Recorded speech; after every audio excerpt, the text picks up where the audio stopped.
You ever have that one moment, just one, where you suddenly realize, wait, I've been lied to my whole life? That moment? Mine came the day I opened my college acceptance letter and my mum looked away like I'd handed her a death sentence. My name is Elena Brooks, I'm 18, and for most of my life I thought I was the easy child. The one who didn't cause trouble, the one who stayed up until 2 a.m. finishing extra credit, not because I had to, but because I wanted my parents to be proud.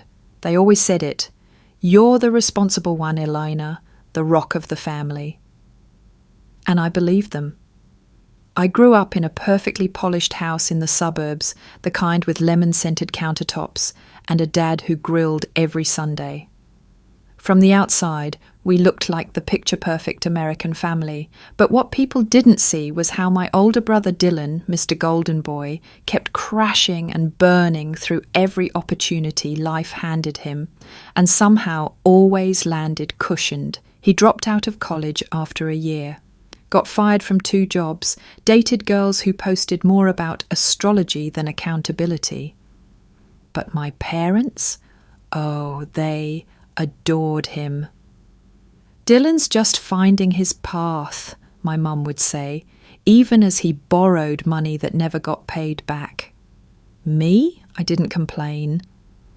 I thought, maybe love just looks different for each kid.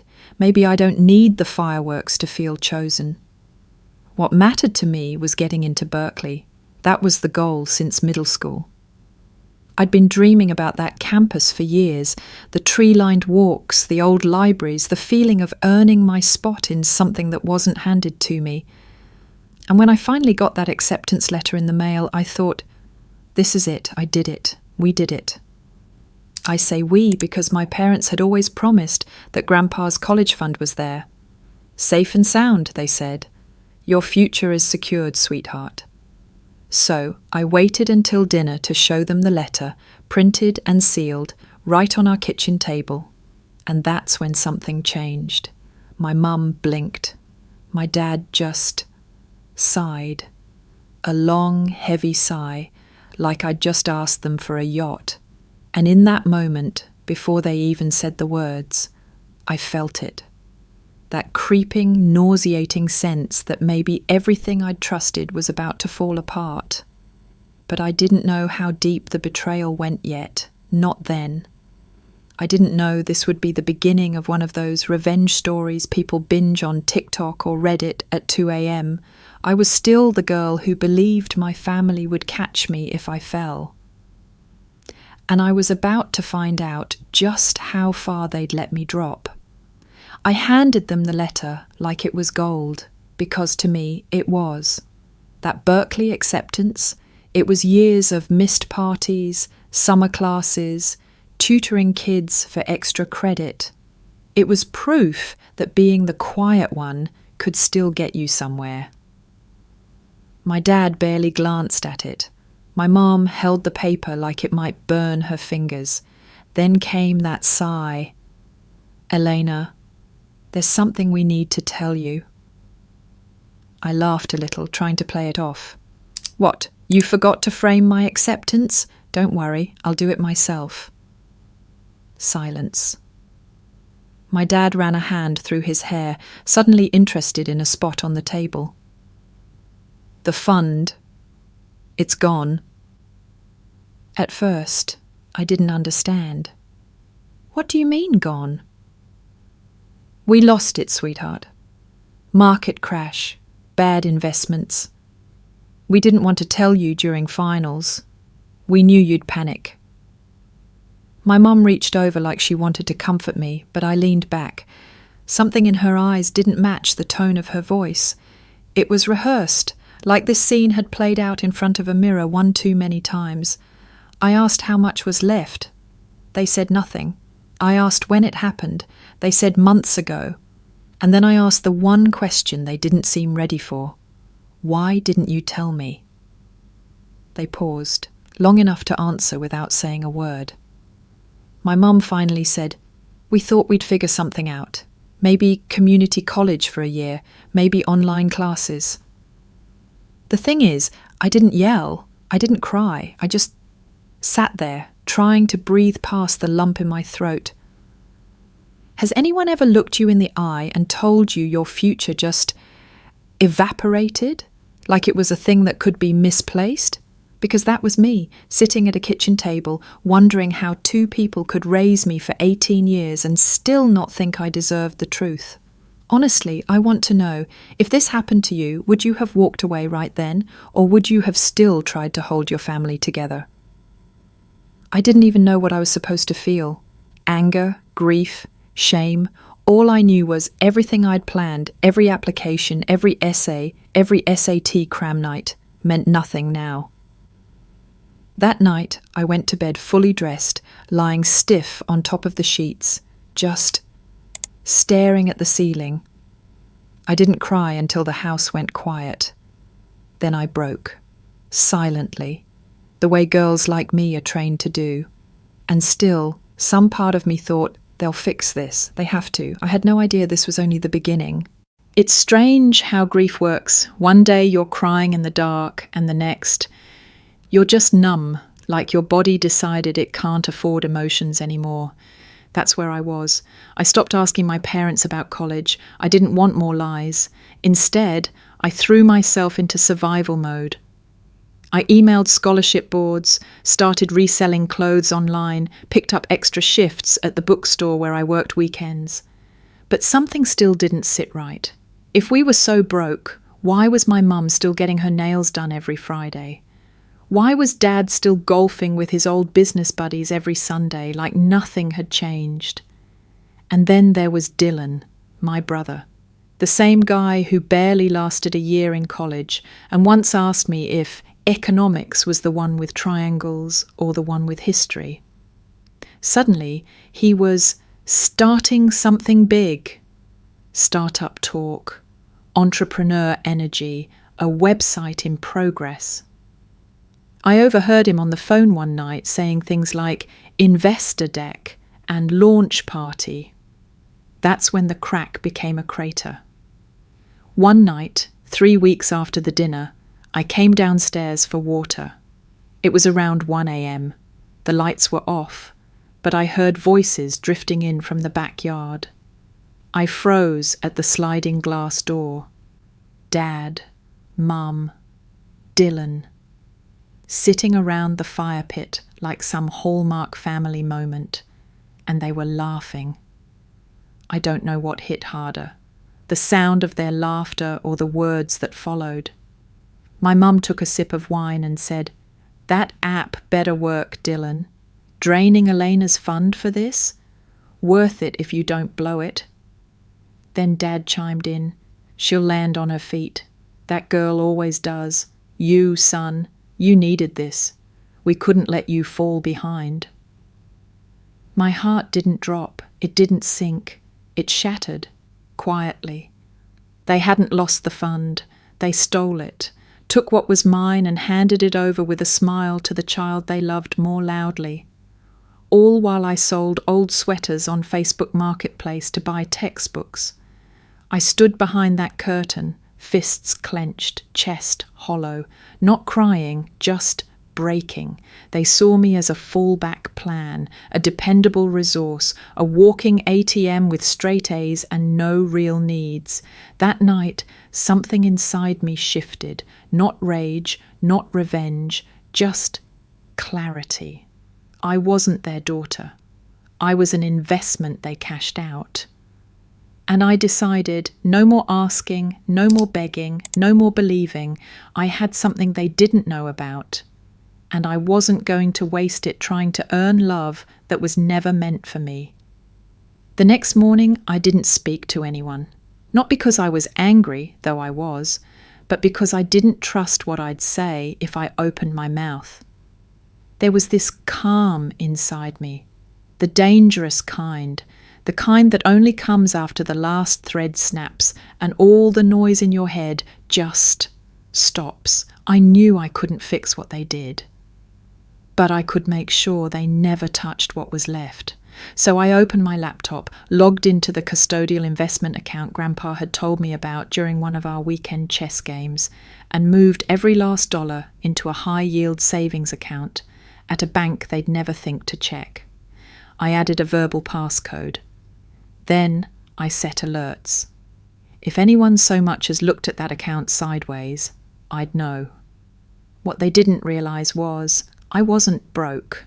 They just didn't have access anymore. I also did something I never thought I'd do. I requested a full audit of the original college fund.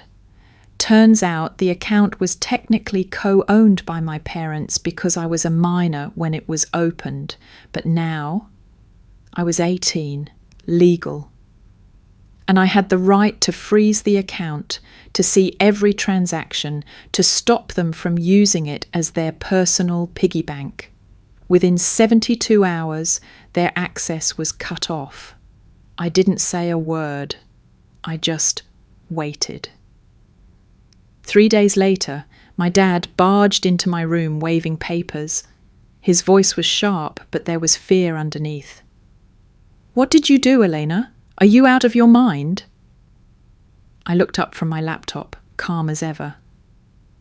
"I moved my money. The one Grandpa gave me. The one you didn't know about." He blinked. "You little—" "Try me," I said. "Touch anything with my name on it again, and I'll send everything to the bank. And to Grandpa." He didn't yell after that, just stood there, red-faced, breathing heavy, and then left. But I wasn't done. Dylan had been bragging online for weeks. Instagram stories, LinkedIn posts, even some article on Medium about risk, legacy, and family sacrifice. My mum was commenting on all of it like he'd discovered electricity. I took screenshots of everything, the captions, the photos, the comments. Then I emailed them to Grandpa. Subject line, "Thought you should see where your hard-earned money went." He didn't respond right away.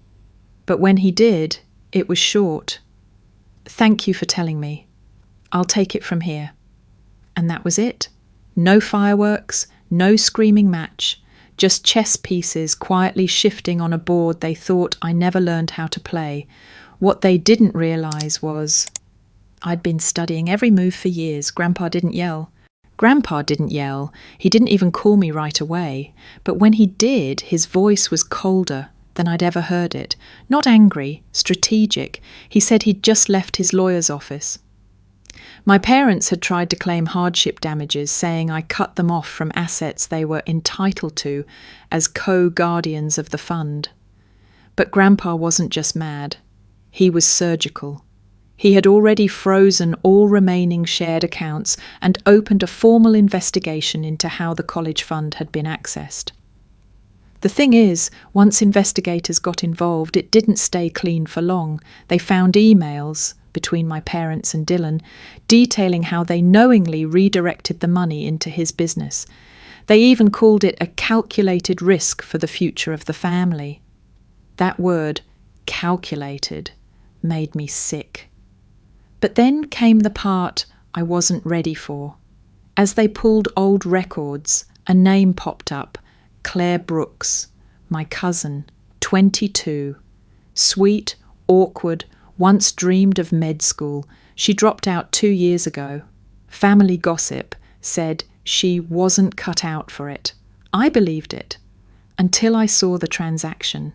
A college fund under her name, closed, emptied, transferred to the same account my parents used to boost Dylan's startup.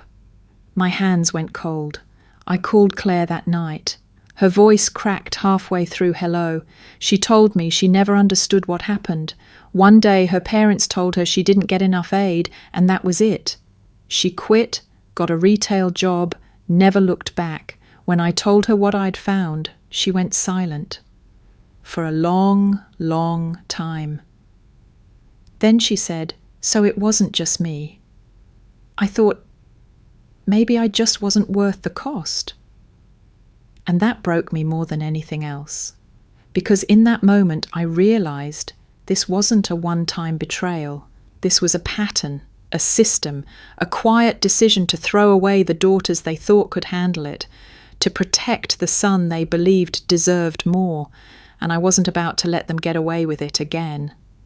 Move-in day at Berkeley came faster than I expected. I packed my bags, folded my life into boxes, and didn't invite my parents. They showed up anyway. My mum wore a flowy dress like she was headed to brunch. My dad had this forced grin and some speech in his pocket about how proud they were. I cut them off before they reached the front steps. "You don't get to be part of this," I said.